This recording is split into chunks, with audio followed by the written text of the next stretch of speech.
Magandang tanghali po sa inyo. Ngayong araw po ngayon. Sa katoli ko ito. Wala pong katao-tao dito. Nakakadalawang gupit pa lang ako. Magtuturo ako ngayon ng paghahasa. Ayon sa gunting. Meron po ako ditong binili na ganito.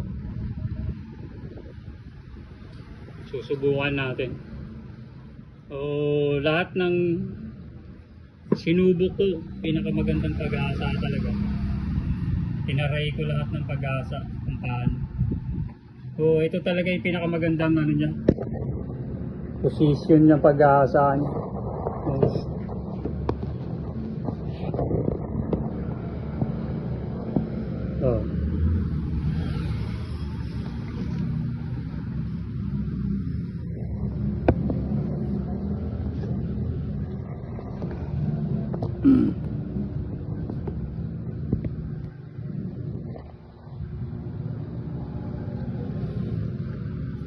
Sinubukan ko na po lahat ng position niya. Lagyan lang natin ng konting langis. Ito pong uri na to, nasa 1,000 grits. 1,000 grits. Sinubukan ko po lahat ng pag-asa, yung paganyan, pati yung ginaganon. Hindi po talaga, sa umpisa lang matalas. Ito yung pinaka-the-best talaga ng pag-asa, guys.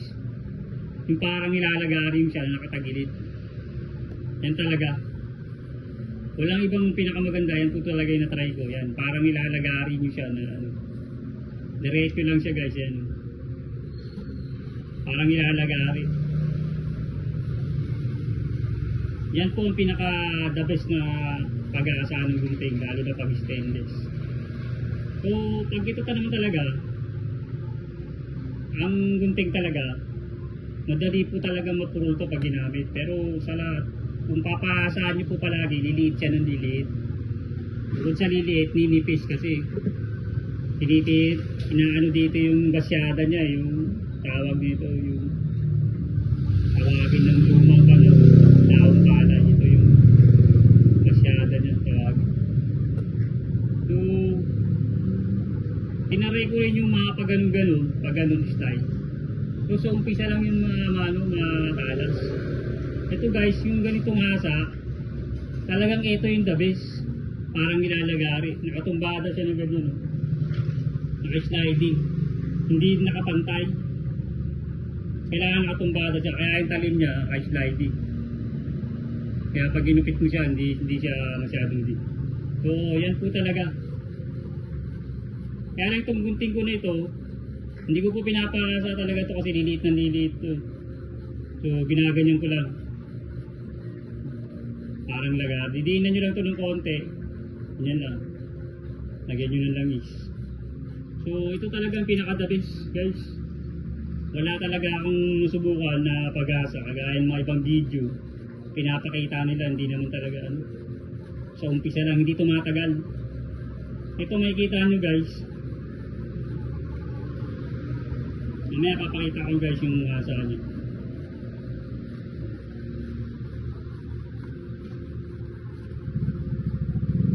Parang ilalagari lang siya, nakatagilid. Nag-video na ako nito ng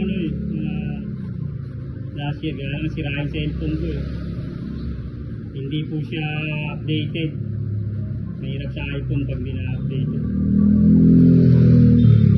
Kaya hindi pa ako nakabili ng bagong cellphone. Kaya hindi ako nakapag... Ngayon, nabigyan ako ng pagkakataon mag-video ulit. So guys, napakita ko rin. Medyo... Napakita ko sa inyo yung talim na ito ngayon. So yung dulo nito guys, hindi naman talaga natin mape-perfect kagaya ng bago. Pero yung purpose nito, kung gaano kalambot gamitin sa buhok, yun ang purpose nito. Okay guys, pakita ko rin.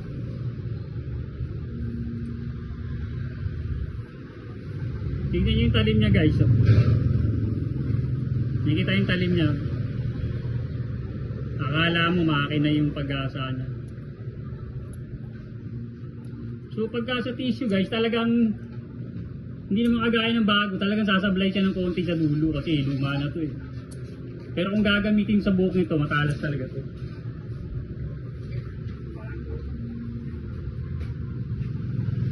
Kaya tayo nabukitan, kaya ito, subukan natin ito guys. Kung sa buhok lang gagamitin, matalas talaga to. Nakita nyo naman. Siyempre, luma na to, hindi ko naman pinapasa to eh, ako lang nag-aasa. Pag pinasa natin sa basyada natural, baka gumasa yun, matalas. Ito manual lang. So, ito yung tinuro ko na pinakasimpleng the best talaga. Nakikita nyo yung talim niya guys.